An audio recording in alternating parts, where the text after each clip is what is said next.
నోవహు జలప్రళయానికి ముందు మనుషులు 900 సంవత్సరములు కంటే ఎక్కువగానే బ్రతికారు.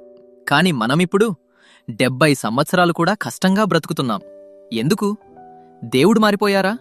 లేక మనిషి మారిపోయాడా? ఆదాము 930, మెతూషెల 969, నోవహు 950, షేము 600, అర్పక్షదు 433, తెరహు 205, అబ్రహాము 175, మోషే 120. చూస్తున్నారా? సంఖ్యలు తగ్గుతున్నాయి. అయితే ఇది సంఖ్యల కథ కాదు, ఇది పాపం చేసిన ప్రభావం, దేవుని సహనం గురించిన కథ. ఇప్పుడు కారణం చూద్దాము. ఆదిమానవుడు ఆదాము పాపం వల్ల నిత్యజీవపు హక్కుని కోల్పోయింది మానవాళి.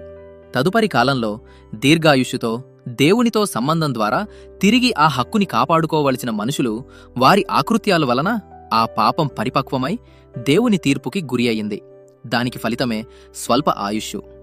ఆదికాండము 6వ అధ్యాయం 3వ వచనంలో దేవుని ప్రవచన వాక్కు నరుని దినములు 120 ఏండ్లు మాత్రమే.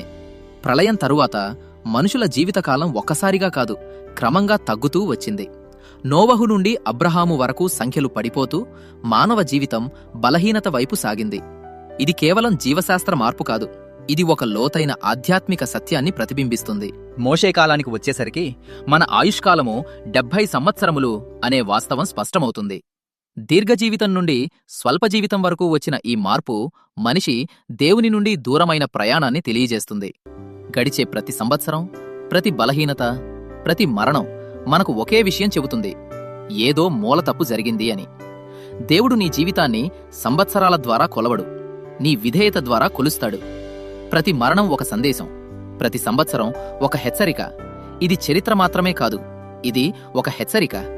కేవలం కాలమం గడుస్తోంది అనుకుంటున్నాం కానీ కాలం మాట్లాడుతోంది.